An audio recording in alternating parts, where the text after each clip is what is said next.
Hey, shalom, shalom, Most High Christ bless.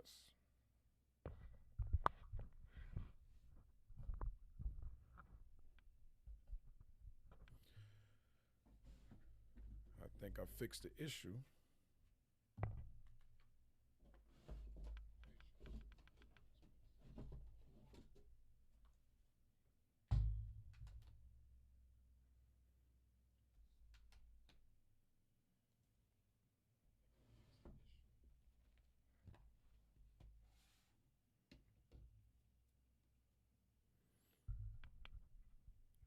Let me know if y'all can hear me or see me.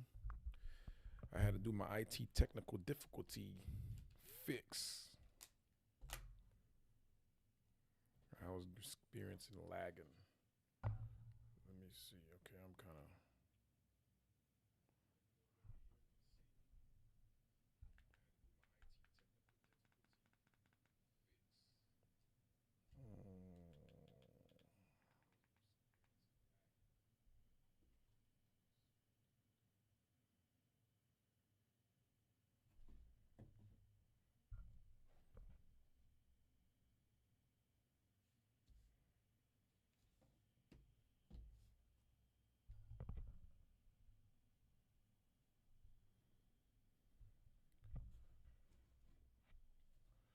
All right, so since we running behind, I'm gonna go ahead and start. We're gonna open up a Luke chapter 2. So I was going over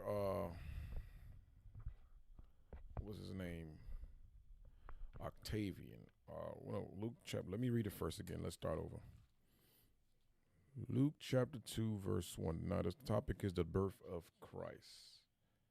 The birth of Christ. Okay, Luke chapter 2, verse 1. And it came to pass in those days that there went out a decree from Caesar Augustus that all the world should be taxed. Now, I went to the Wikipedia, wiki to to deal with who is Caesar Augustus. Give me a second. All right. Hopefully I can see that.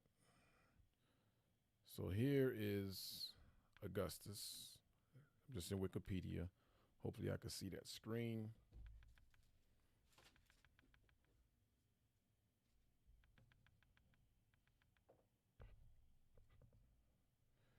All right, his name was Gaius Julius Caesar Augustus, born Gaius Octavius. Right here, Octavian was the founder of the Roman Empire. He reigned as the first Roman emperor from 27 BC until his death in AD 14. Okay. The reign of Augustus initiated the imperial cult as well as an era of imperial peace. So essentially, he's basically saying during this time it was peace, which we know that ain't the case. So this is the Rome. This is what we read in Luke chapter 2 and verse 1. Going back to that verse, Luke 2 and 1, and it came to pass in those days that there went out a decree from Caesar Augustus. This is the Edomite that reigned during this time. Caesar Augustus. He was one of the Caesars that ruled after Julius Caesar. And Julius Caesar was a dictator. So this is one of the 12 feathers or the 12 Caesars or the 12 kings.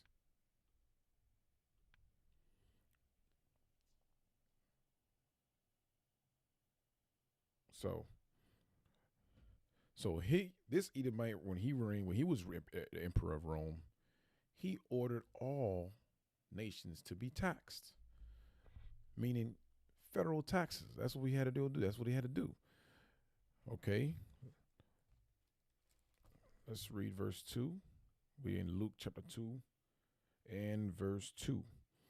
And this taxing was first made when Cyrenius was governor of Syria, and all went to be taxed, and every one into his own city. Let's get 2nd Ezra chapter 12. Let's read verse 11. 2nd Ezra chapter 12, verse 11. The eagle whom thou sawest came up. Wait. Let's let's rewind. Okay, let's go back to Daniel 7 now. Daniel prophesied concerning this also, and what we're about to read in the book of Ezra. But I'm gonna go back to second Ezra. Let's go to Daniel 7, verse 7. After this I saw in night vision, and behold, a fourth beast, dreadful and terrible, and strong exceedingly, and it had great iron teeth. It devoured and brake in pieces, and stamped the residue with the feet of it, and it was diverse from all the beasts that were before it, and it had 10 horns. Now, Daniel seeing his vision. When you read up in this chapter, Daniel gave a vision of a lion, an eagle. I mean, not an eagle. Yeah, a lion that had eagle's wings, and a leopard, a bear. And now, when you get to this verse 7, here he's saying he saw another beast, which is a fourth beast. So this beast, it didn't disclose, or the dream. Daniel didn't see the vision of the beast, or he didn't see what kind of beast it was. And that's what we was reading in Second Ezra. Going back to Second Ezra chapter 12 in verse 11. And this is proof that the Apocrypha is canon. Okay. The eagle whom thou sawest came up from the sea is the kingdom which was seen in the vision of thy brother Daniel. But it was not expounded unto him. Therefore now I declare it unto thee. Now this is Ezra's. This is Ezra or Ezra's, where the Most High is revealing to Ezra that fourth beast we just read in Daniel 7 and 7, which it was not expounded or explained to Daniel or declared to Daniel what type of beast this was. Now here in 2nd Ezra 12:11, the Most High is revealing that beast was an eagle. Okay, verse 13. Behold, the days will come that there shall rise up a kingdom upon earth, and it shall be feared above all the kingdoms that were before it. And now this kingdom was going to rule, is going to be feared above all the kingdoms that came before it, which was Babylon, Persia, Greek, etc. Okay, verse 14. In the same shall 12 kings reign, one after another, whereof the second,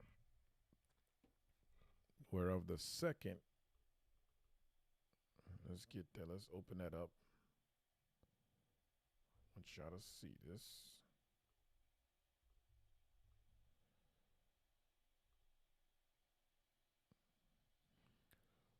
So I'm reading that again. 2nd Ezra 12, verse 14. And the same shall 12 kings reign, one after another. On the screen is those 12 kings. As you see Julius Caesar, Augustus. Augustus right here next to Julius Caesar is what we just read. Let me highlight it so you know where I'm at. Augustus is what we just read in Luke chapter 2 and verse 1. That is the same Augustus we're seeing here on the screen. Okay, then you got Tiberius, then you got Caligula, you have Claudius, Nero, Galba, Otho, Vitellius, Vespasian, Titus, and Domitian. So these are the 12 feathers. These are the 12 Caesars. One of them we're reading in Luke chapter 2, verse 1 is Augustus. This is the first Roman emperor we just read in Wikipedia who ruled after Julius Caesar. Julius Caesar was more of a dictator. Augustus is your first Roman emperor, okay? I'm going to read 2nd Ezra 12 and verse 14 again. It says, in the same shall 12 kings reign, one after another, whereof the second shall begin to reign and shall have more time than any of the 12. So this is Augustus. He's the second king. He's going to reign longer than all of the 12 you see here. Because I believe Augustus, let's go back to Wikipedia real quick. Wikipedia, it showed, we read in Wikipedia where Augustus, he reigned from September 63. Nope, let me see. Nope, right here. Right here. He reigned. Let me zoom in, make sure you see that. Okay.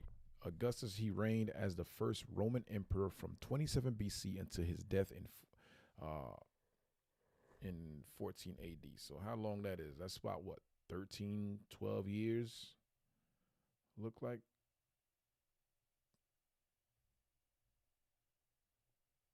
So he was one of the kings, the second king who reigned, the emperor, I'm sorry, who reigned longer than all the other 12. Okay.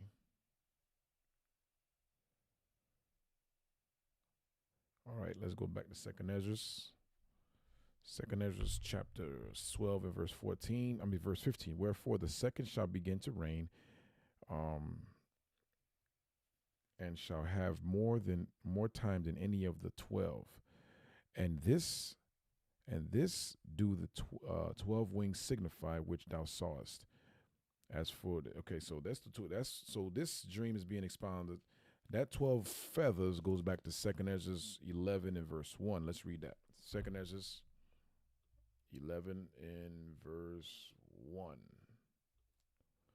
Okay, it says, Then saw I a dream, and behold, there came up from the sea an eagle, which had 12 feathered wings and 3 heads.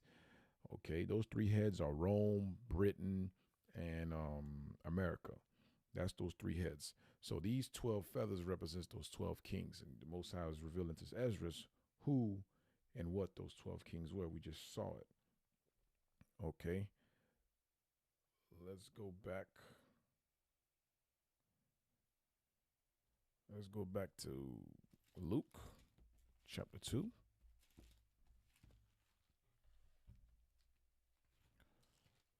Luke chapter 2 and let's start at verse 1 again. And it came to pass in those days that there went out a decree from Caesar Augustus that all the world should be taxed. And this taxing was first made when Cyrenius was governor of Syria. So this is going into income tax. So everybody was ordered to be taxed. Verse 3. And all went to be taxed, every one into his own city.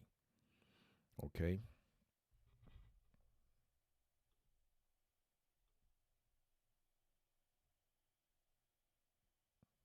So Augustus.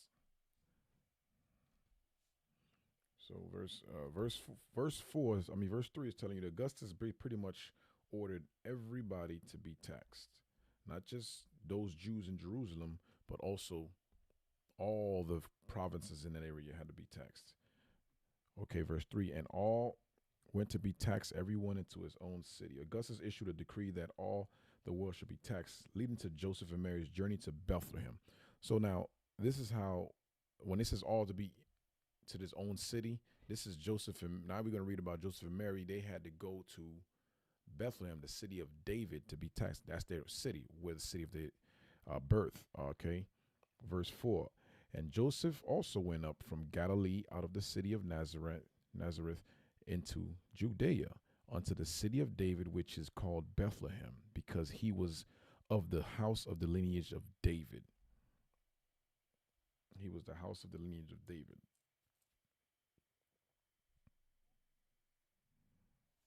Let's get Acts 2 and 30 real quick.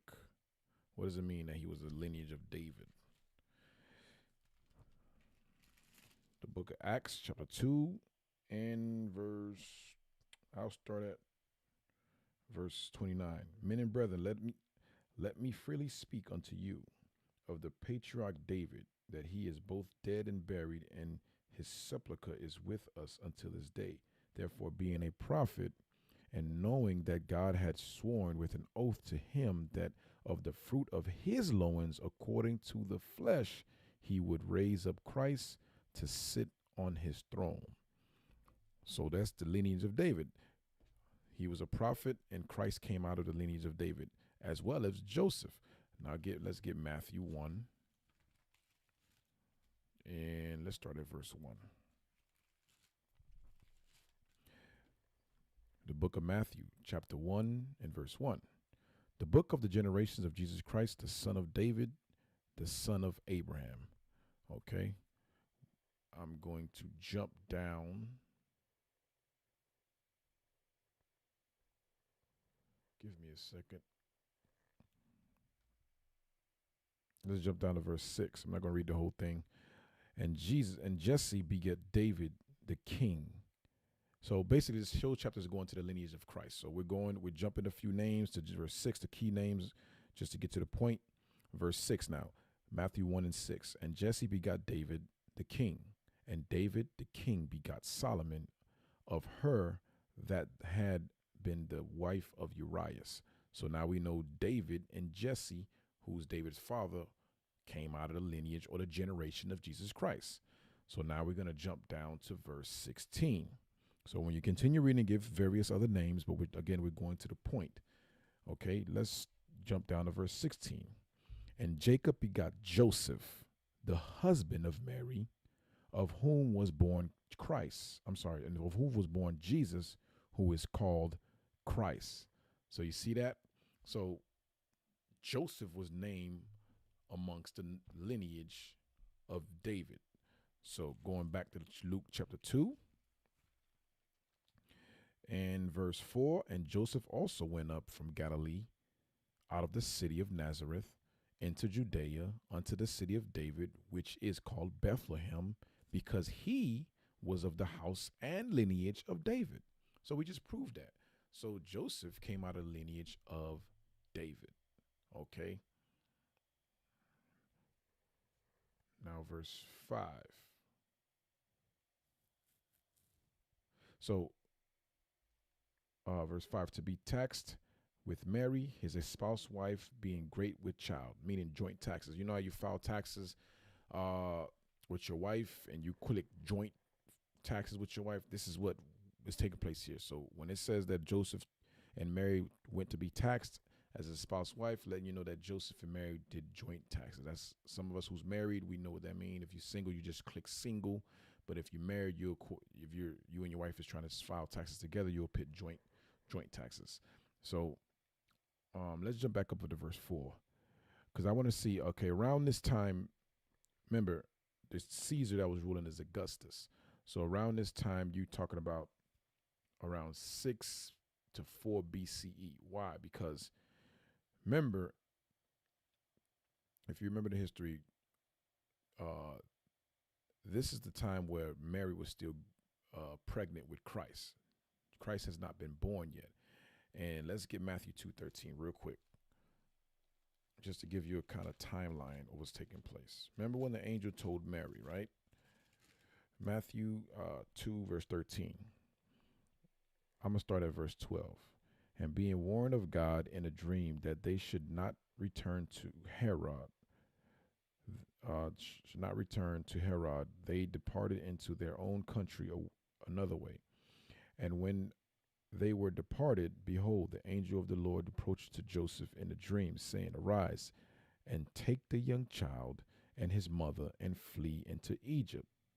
And be thou there until I bring thee word, for Herod will seek the young child to destroy it. So at this point, Christ was born. But what we read in Luke, Christ has not been born yet. That's why we're seeing him still in Galilee, Judea, going to Bethlehem to be taxed. But again, Mary was big with child at the time. So this is prior till Matthew 2:13. Okay, let's go back to Luke 2 and verse 6 again. I'm sorry, verse 5. So verse 5, to be taxed with Mary, his espoused wife, being great with child. Great with child meaning she's pregnant. Okay, and they're going to do joint taxes. Verse 6, and so it was that while they were there, the days were accomplished that she should be delivered. And she brought forth her firstborn son and wrapped him in swaddling clothes and laid him in the manger, because there was no room for them in the inn, meaning there was no room in the hotels. Now you could tell this is around this time frame is during the time of during the time of Passover. Let me scoot over, make sure I'm centered. So he let you know this is that during the time of Passover, not no mean season where you got today. They celebrate this pagan holiday called Christmas, which is of the devil, by the way, satanic. That tree represents Tammuz, Nimrod. All that goes into pagan idolatry worship. Okay, Because if you read history and Revelation, we was those presents. So you put presents under the tree, we was those presents. We was given to different plantations, and they made merry, meaning that Merry Christmas. So there's a lot of wickedness in that. So Christ was not born in the winter, which is a mean season, which is during the time of snow in certain states, and other states just get cold. So we're talking about spring sprouting up. We're talking about the the best time when everything is growing, everything is lively. So that season was Christ was born. That's during the time of Passover, which falls between March and April, between those 2 months. All right. So back to verse 7 again. And she brought forth her firstborn and wrapped him in swaddling clothes and laid him in the manger because there was no room for them in the inn, no room in a hotel. Let you know, this is a lot. Why was that? Let's get Deuteronomy 16. Deuteronomy 16, verse 16. Why was there no room in a hotel? That's what the inn represents. Okay. Deuteronomy 16, verse 16.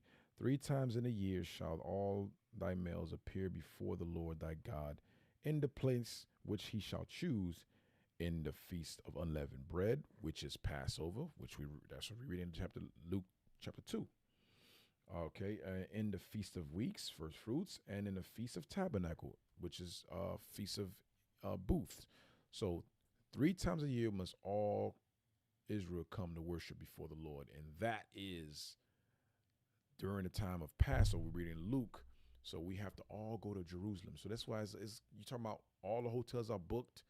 There's no room. That's why it had no room. If you came late and you ain't pre-booked, you had nowhere to dwell. You had no hotel room. It's like when we do Passover, when we used to do Passover, we all used to relocate in one state. Now we scattered throughout the 4 corners of the earth, all praise to the Most High to do the work.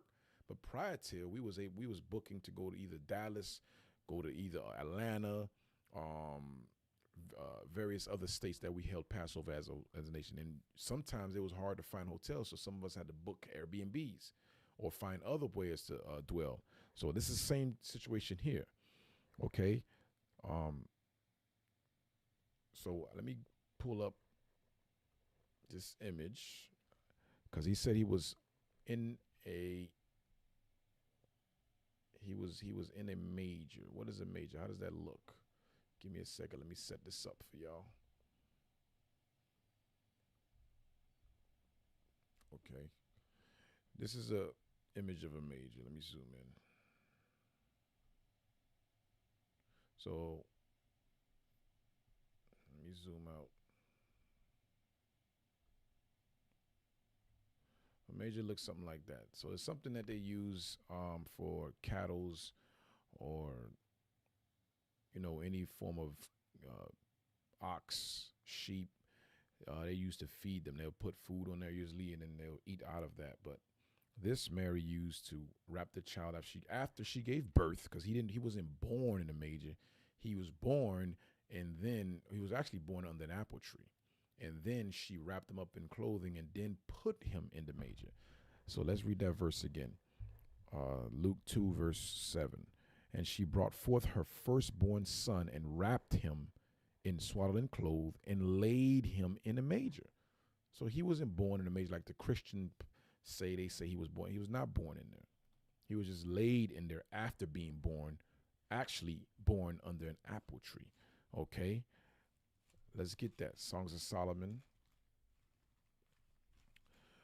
chapter 8.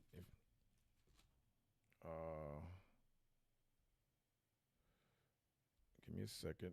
I think 8 verse 5. Yep. Songs of Solomon, chapter 8, verse 5. Who is this that cometh up from the wilderness, leaning upon her beloved? I raised thee up under the apple tree. There thy mother brought thee forth.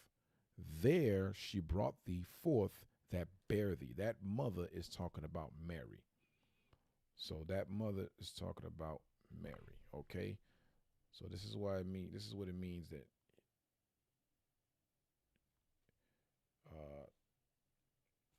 where he was born, and he wrapped his swaddling clothes. He was born under the apple tree. That's what the prophecy states. Okay. That's what the prophecy states.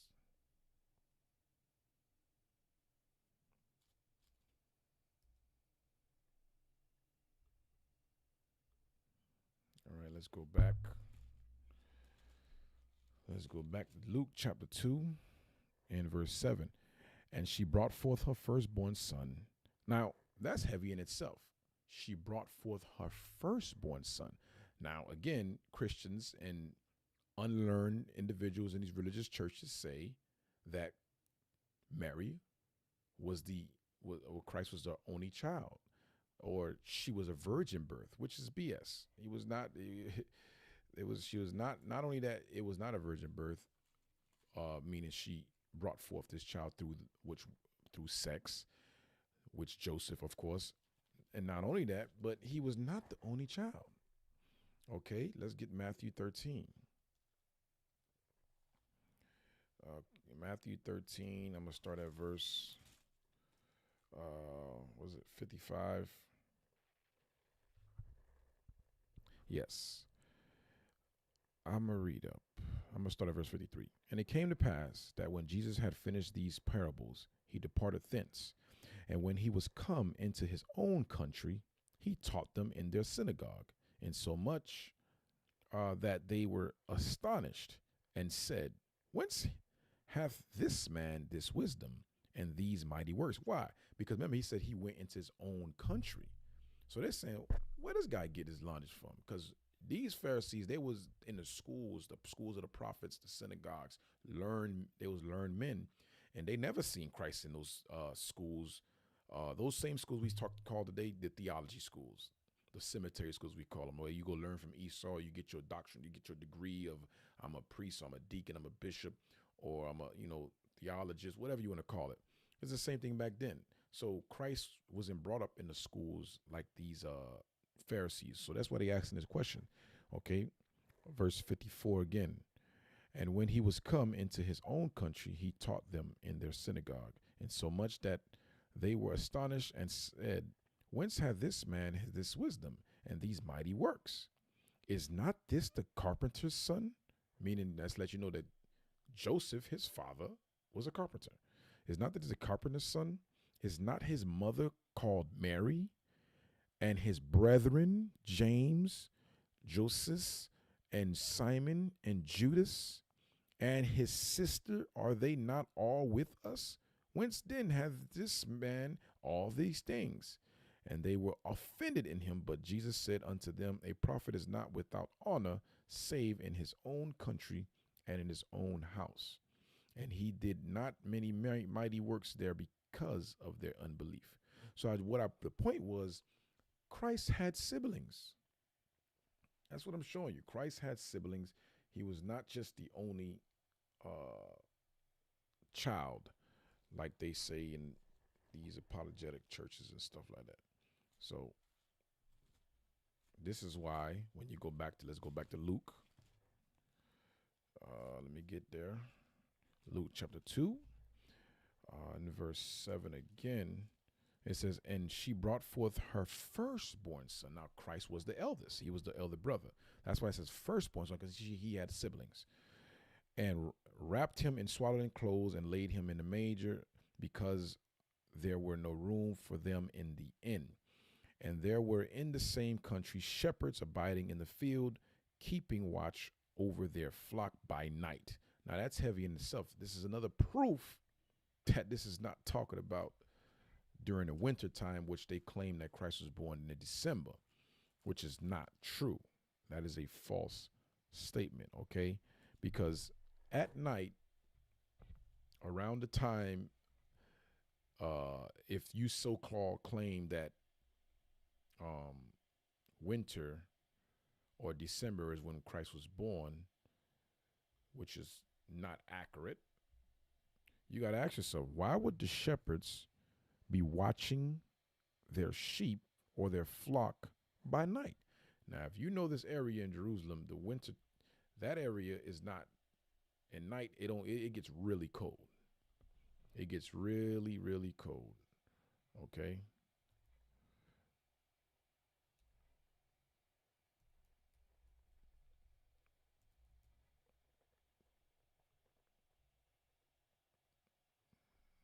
Let me see if I could show y'all. Let me see during, let's say during December, right?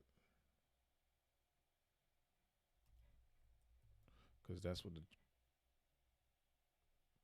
what they claim the time Christ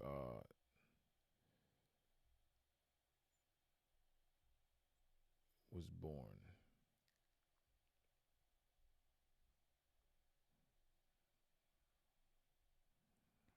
Let me show y'all this. I'm trying to do two things at once, so bear with me.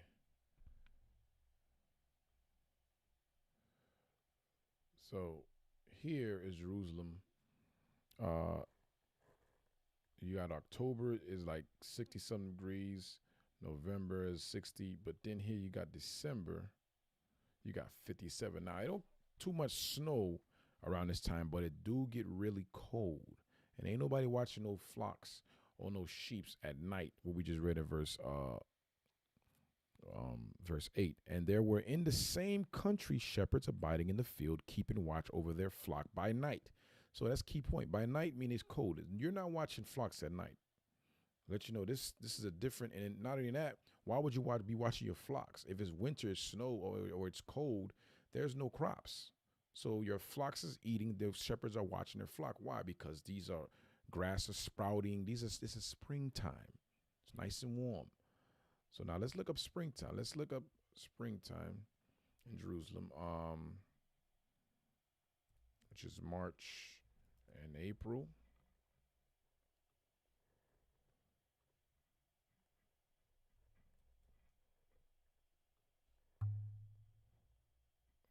Let's see. What is the weather in Jerusalem between March and April? Let's see. There you go. Average high and lows in March. Jerusalem. This is what I'm reading at right here. Hopefully I can see that. Temperature ranges from 9, which is 48 to 64 Fahrenheit. So a little pretty warm.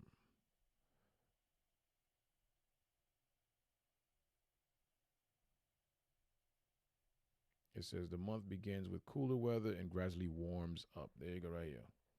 The month began with cooler weather. Sorry. And gradually warm up as spring approaches. Daytime highs and generally mild, while nighttime low can still be relatively cool. Not as cool, not as cold in December. So, point is, you get to see that these shepherds was watching they flock by night. Let you know this was not in the mean season where you talking about it get really cold at night. So back to verse 8 again. It says, and there was in the same country it's in the same country shepherds abiding in the field, keeping watch over their flock by night. And lo, the angel of the Lord came upon them, and the glory of the Lord shone round about them, and they were sore afraid. And the angel said unto them, fear not, for behold, I bring you good tidings of great joy, which shall be to all the people. For unto you is born this day in the city of David a Savior, which is Christ the Lord. Okay, so let's get Herod. I want to go over Herod briefly.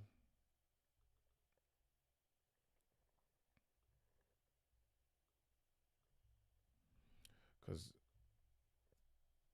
remember, Christ is born, and let's deal with Herod briefly. Because during this time, Herod the Great was a Roman Jewish client king of the Herodian kingdom of Judea. He is known for his colossal building project throughout Judea, meaning he was the one that actually built the Wailing Wall, or the Second Temple.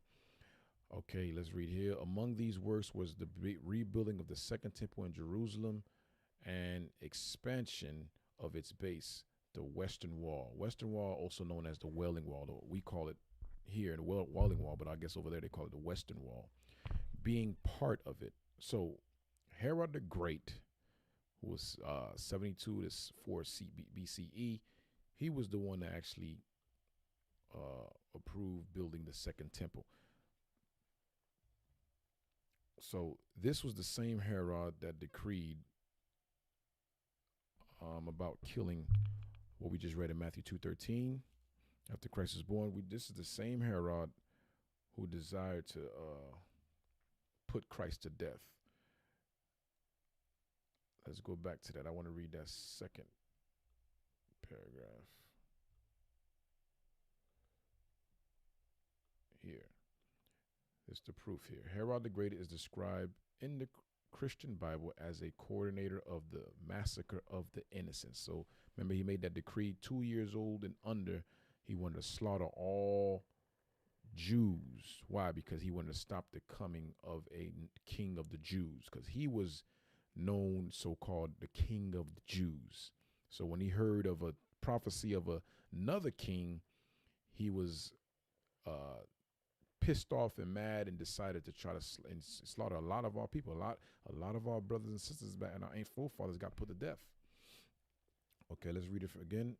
Herod the Great is described in the Christian Bible as a coordinator of the massacre of the innocents. However, most of the New Testament reference are to his son Herod Antipas, such as the events leading to the executions of John the Baptist and Jesus of Nazareth in Matthew 14, or his grandson Herod Agrippa in Acts 12. Upon Herod's death in 4 BCE, the Romans divided his kingdom among 3 of his sons and his sister, which was Salome.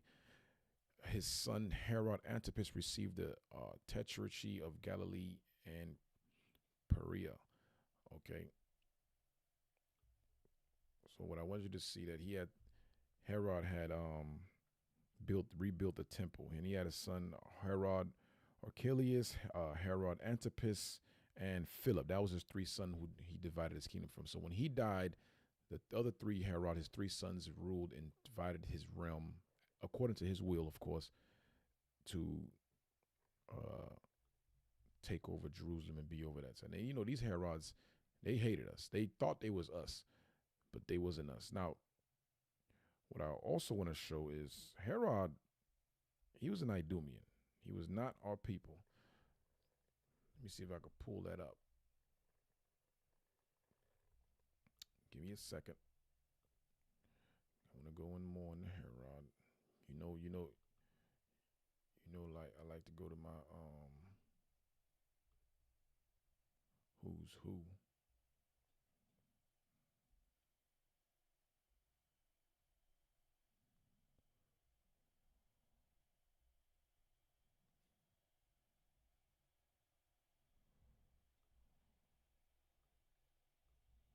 So I'm gonna go here to who's who in the Bible.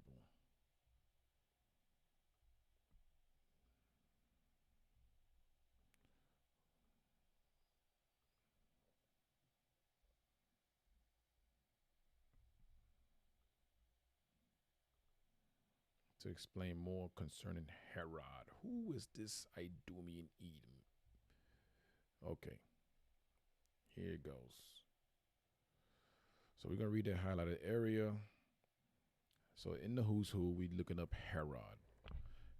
Herod was the family, oh, I can't highlight that. Herod was the family name of a senior officer in the court of the Hasmonean prince Hyrcanus II, called Antipater. So his father was Antipater. Herod the Great father was Antipater. In the year 63 BC, he was the military governor of Idumea, called Edom in the Old Testament. The Idumeans had been conquered by John Hyrcanus in about 120 BC and forcibly converted to Judaism. This is how the Herodians or Herod became Jewish. That's what we're reading here. Now, John Hyrcanus, who is John Hyrcanus? Now, if you watch my previous classes, I went over a little briefly about the Hasmonean dynasty. And this same John Hyrcanus was the son of Simon, one of the 5 brothers of Mattathias, when you read in the Maccabees. So let's get that. He actually was mentioned by name in the Apocrypha, in the Maccabees. Let's get that. First Maccabees chapter First Maccabees chapter what is it? 13. Yep. Let me read 13 verse 50 and we're going to jump. First Maccabees 13 verse 50.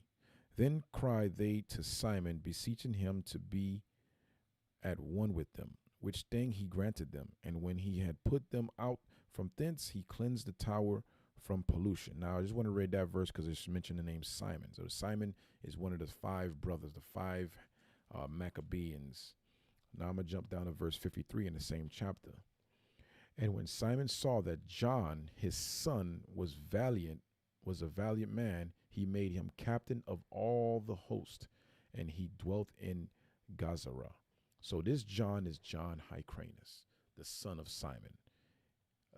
The Hasmonean dynasty started from there. John Hyrcanus was the one who actually taught all those Idumeans who were still in our land. He made them all convert to Judaism. How did he do that? He made them go to our schools and learn our customs and keep our commandments. And Antipater, which is Herod's father, was one of them. Okay, this is why. Let's go to Acts 13. Okay, my class started late, obviously because I had technical difficulties, but I still wanted to make sure we got some form of teaching class today, because I was working towards trying to work my best fixing it. So I did my best, although it took me about 40 minutes, but I figured it out. So Acts 13 verse 1. Okay, remember I mentioned how Antipater was taught by John Hyrcanus because he made all those Idumeans to go in our schools to learn our Jewish, our laws, statutes, and commandments. He had to abide by that, and he really thought he was a Jew. And this is your Amalek today.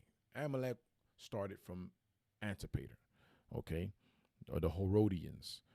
Acts 13 verse 1. Now, there were in the church that was at Antioch. Antioch is just was named by Antiochus. That's why it's called Antioch. Antiochus, Epiphany, the Antiochians, all those were why we got the name Antioch. Okay, now there were in the church that was at Antioch certain prophets and teachers as Barnabas and Simeon, that was called Niger or Nigger, and Lucius of Cyrene, and Manaen, which had been brought up with Herod the Tetrarch and Saul. So this Herod we're reading here is one of Herod the Great's son, which is Herod Antipas, that's Herod the Tetrarch. Okay, let's go back to the book. So we're at the Idumeans. Right after they said called Edom in the Old Testament, I'm starting right there. After that period, we're reading right there. Oh, went too close. Right there. So the Idumean, where my cursor is, the Idumeans had been conquered by John Hyrcanus in about 120 BC and forcibly converted to Judaism. That's what I just read in the scriptures, where I showed you in Maccabees where John Hyrcanus came under Simon, and Acts 13 show you that Herod started with Antipater all the way down. His whole lineage was well learned in our customs and our commandments. Okay, this Antipater was a skilled politician who established his two sons within the court of Hyrcanus. Before being murdered in the year 43 BC, one of these sons, Herod the Great, so successfully court Roman favor that he was the first to be called King of the Jews. And his descendants became the puppet rulers for Rome in Greater Syria throughout the first century of the Christian era. Since the capture of Jerusalem by Pompey in 63 BC, the whole of Syria had become part of the Roman Empire. When Julius Caesar was besieged by the Egyptians at Alexandria, Alexandria was renamed Alexander the Great. Remember, this is Alexander, Egypt. Okay, so when Ptolemy took over, when one of the four generals took over Egypt, it was called Egypt Alexandria, which originally was owned or conquered by Alexander the Great from the Greeks. And he was one of the four generals after Alexander who took that area, and it's called Alexandria because of Alexander renaming it himself to his own name. Okay, that's why it says Alexandria. Okay, he escaped largely owing to the support of Jewish troops dispatched by Antipater.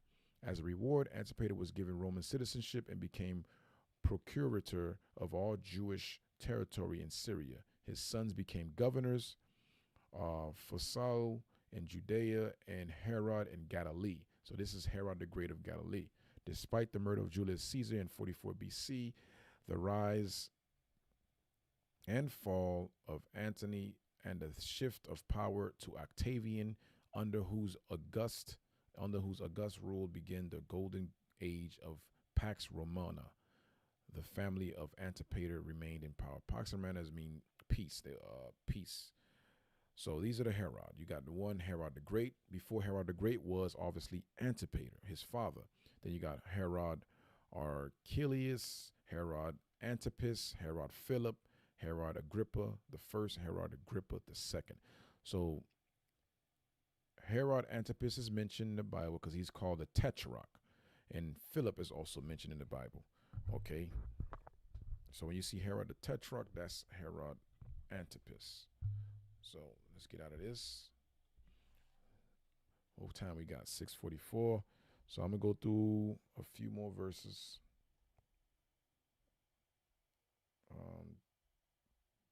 Show you. So we're going to go back to Luke. I'm going to show you Herod. Antipas was Herod Tetrarch. Let's go to Luke 3. And we're going to start at verse 1. Luke chapter 3, verse 1. Now, in the 15th year of the reign of Tiberius. Okay. Tiberius. Now, during the time of Christ, you had Augustus that we just read about in Luke chapter 2, verse 1, which is Caesar Augustus, who's also known as Octavius or Octavius. Same thing, same person. He was ruling prior to Christ's birth and the earlier years of Christ. That Caesar was the emperor. This next Caesar we're reading is Tiberius Caesar, which is named by name in the Bible. He ruled majority of Christ when Christ was during the time of Christ's teaching. Okay. Let me put that back on the screen so you can see what time that frame is. So notice here you have the Caesars, right? You have Julius Caesar, who's a dictator, the first Roman Augustus, who's Octavian as well, who ruled majority of the time prior to Christ being born and a little when he was born, obviously, because we just read that in Luke 2. But majority of Christ's time during Rome was Tiberius. Tiberius was the ruler majority of the time during the time of Christ. And the governor or the king was Pontius Pilate, and the governor was Herod the Great, which is Herod Antipas. Let's read that again in Luke 3, verse 1. Now in the 15th year of the reign of Tiberius Caesar, Pontius Pilate being governor of Judea, and Herod being tetrarch of Galilee, meaning he was a political ruler. That's what tetrarch goes into. Herod being tetrarch, that's Herod Antipas. This is one of the sons of Herod the Great. His second son, his first son was Archelaus. He had in other areas he owned. Okay. So Tiberius, you see there. I'm going to go ahead and get him in the Wikipedia. Might as well get him. You had Herod the Great.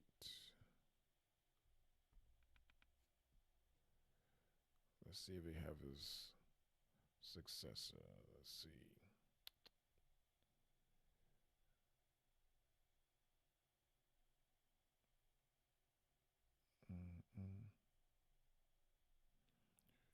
This one, Herod Antipas. There you go.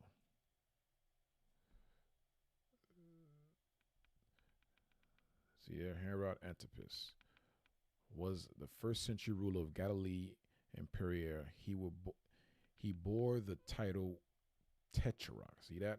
Let's look that up.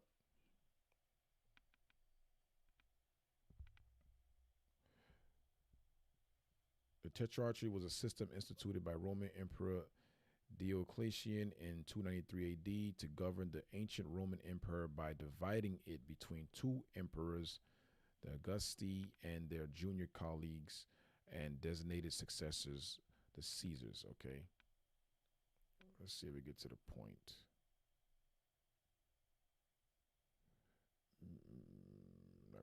I'm not gonna read all this stuff. But anyways, get the point. So Herod Antipas was the Herod Tetrarch. That's what we're reading in Luke chapter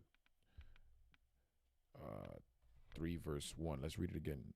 Now, in the 15th year of the reign of Tiberius Caesar, Pontius Pilate being governor of Judea, and Herod being Tetrarch, which is Herod Antipas of Galilee, and his brother Philip. Remember, I mentioned he had three sons: it's Herod Archelaus, Herod Antipas, and Herod Philip. Remember, I said they was mentioned in the Bible, so now we're reading it here. So his brother Philip, Herod, this is another Herod, Philip, Tetrarch of Iturea and of the region of Trachonitis, and Lysanias, the Tetrarch of Abileam. Okay, let's go back to Luke chapter 2. So I wanted to show you the Herod. So now around this time, now obviously Christ is born. He begins of certain age. Let's read. We're gonna jump Luke 2. So the angels told the shepherds, go see the sign. We're going to skip all that. We're going to jump down to verse 16. Luke 2, verse 16.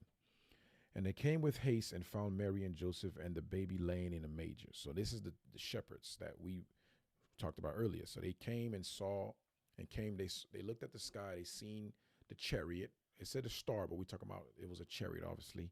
And they followed it to find where the child dwelt, because the light came from the chariot, shined down to where Joseph and Mary was with Christ in that manger. So they found it, and this is what they came to do. Verse 17, and when they had seen it, they made known abroad the saying which was told them concerning this child. So they revealed to Joseph and Mary what the angel told them. And all they that heard it wondered at those things which were told them by the shepherds. Okay, now, and another thing that Christians show, they show there's three shepherds. It never said three shepherds. It used shepherds in plural sense, but it never gave you a number. So it could have been 10. It could have been 5. It could have been, we don't know. But we sure know it's not 3. You can't put a number on it. So, but Christians put 3 in movies and all these whitewash movies. They got these shepherds showing them bringing gifts to so-called Christ, which is Caesar Borgia in the movies. But it never said it was 3. So that's another lie that Christian and these apologetics do. Okay, verse 19. But Mary kept all these things and pondered them in her heart. And the shepherds returned and glorifying and praising God for all the things that they had heard and seen as it was told unto them. So everything the angel told them, it came to fruition, and they was glorifying the Lord for that. Okay, and verse 21. And when 8 days were accomplished for the circumcision of the child, his name was called Jesus, which was so named of the angel before he was conceived in the womb. And when the days of purification accomplished to the law of Moses were accomplished, they brought him to Jerusalem to present him to the Lord. So remember, when you read Leviticus 12, the covenant was 8 days. The Lord, child shall be circumcised in the 8th day. Give me a second. Let me look for something real quick.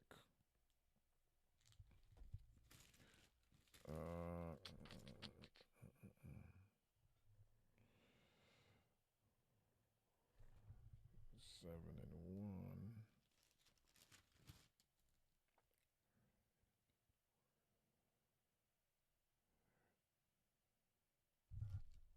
Second is just, let me see. That's what I want.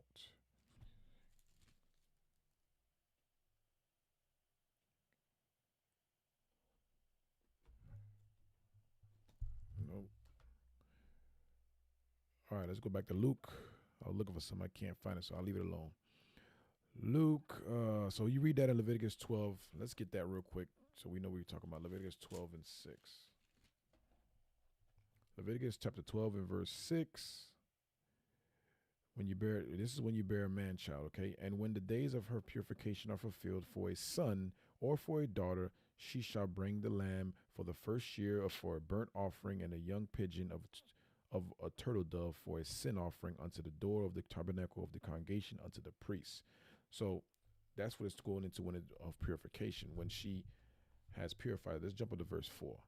And she shall then contain in the blood of her purifying 3 and 30 days. So this is telling you when she got to be purified. When you have a man child is 3 and 30 days. She shall not be hallowed and nor come into the sanctuary until the days of her purification be fulfilled.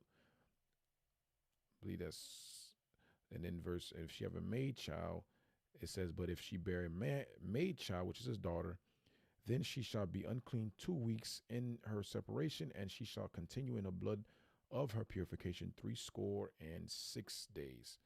So this is what it means when you go to Luke, when it talks about her purification. After she accomplished these days, she came in to give a sacrifice, and also the child was circumcised.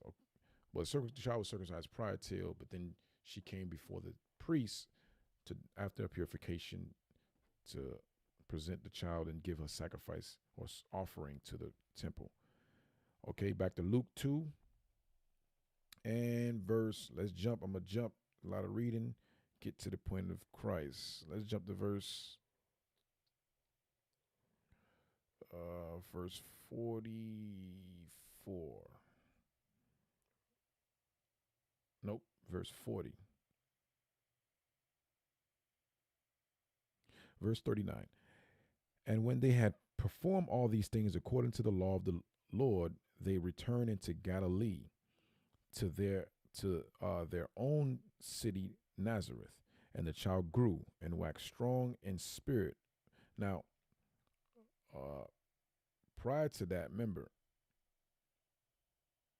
I want to miss the point. Remember, at the age of 2 years and under, let's go back to Matthew. Remember when Herod the Great, remember I said Herod the Great, before he died, he decreed to put Christ, or attempted to put Christ to death. And this is what we read about in the Wikipedia about Herod. And he wanted to put him to death. We read it earlier. Let's read it again. I think we read it earlier. Let's go to Matthew 2:13. Okay. And when they were departed, behold, the angel of the Lord appeared to Joseph in the dream, saying, Arise and take the young child and his mother and flee into Egypt, and be thou there until I bring thee word, for Herod will seek the young child to destroy him. This is Herod the Great. This is before his sons Antipas and Philip was ruling. This is before he died. So this time frame is between 6 BC to 4 BC, because Herod the Great died in 4 BCE. So this is prior to his death. So the prophecy came that he must have told Joseph to take the young child and his mother to flee. So this is Christ was around 2 years old around this time, because we know that to be true, because remember, Herod asked the shepherds, how old was the child when you saw that star or that chariot? And the shepherds told him. So let's go back to Matthew 2:13. Let's read verse 14 now. When he arose, he took the young child and his mother by night and departed into Egypt, and was there until the death of Herod. There you go. This is now, you know, the time frame. Now the death of Herod was approximately 4 BCE. They were in Egypt, because it says flee into Egypt, which is the wilderness, which is Africa. And they were there until the death of Herod. Verse 15, and was there until the death of Herod, that it might be fulfilled, which was spoken of the Lord by the prophet, saying, out of Egypt have I called my son. Let's go to Hosea. Let's get that prophecy. Hosea. Let's see if I can find it real quick. Hosea 11. And let's start at verse 1. When Israel was a child, then I loved him and called my son out of Egypt. Okay, so that's the prophecy. So he called his son. He said, so when Herod passed, that's when they came out of Egypt. Okay, let's go back to Luke. Luke 2 and 41 or 40. No, verse 39. This is why they went to verse 39. And when they had performed all these things according to the law of the Lord, they returned into Galilee to their own city, Nazareth. And the child grew and waxed strong in spirit, filled with wisdom, and the grace of God was upon him. Now his parents went to Jerusalem every year at the feast of the Passover. What are we proving? The feast of the Passover was during a time of spring. It's during a time when things were lively, living. It wasn't. So we're reading the birth of Christ. We're reading why every year they went there. So remember in Luke 2 and 1, I mean 2 and what was it? When she delivered 2 and 6, and the term about the shepherds in 2 and 8, it shows you what time frame it was during springtime, because it was not winter. So now we're down in verse 41. It says, now his parents went to Jerusalem every year at the feast of Passover. Verse 42 is the point. And when he was 12 years old, they went up to Jerusalem after the custom of the feast. What does it mean by when he was 12 years old? Meaning when he turned 12, which was around the time frame of spring, around the time of Passover. It actually lets you know what, it actually telling you when he was born. He was born during the time of Passover. But maybe that's too difficult for you. But he was, so especially you talk about you Christians. So it's telling you right there. And when he was 12 years old, they went up to Jerusalem after the custom of the feast. It's telling you. So this is not December. It's not, right now we're in December, so-called December, Christmas. And it's not this time. It's cold outside. In some countries, some states, it's snowing. This ain't the time of Christ. So if you celebrating Christmas, talking about the birth of Christ, you in paganism. Okay? All right, that's my time. I'm looking at the time. It's 7. I'm going to go ahead and shut it down. Hopefully you got some edification on that. Again, I started late due to technical difficulties. I had more, but apparently I just had to squeeze in what I could squeeze in. I almost wrote it off, but I said, you know what? Let me not give up. That's Satan. Because so I just continued the class. All praise to the Most High. Hopefully you got some edification on that, Israel. Lord's will, we got daily bread later. And make sure, you guys take notes and study and meditate on these scriptures, what we do. We got daily bread, and also we have mid-medicine morning next later on in the morning. So all praises. Whoever you're going to work, hopefully you get work safe. Shalom. Most High, Christ bless.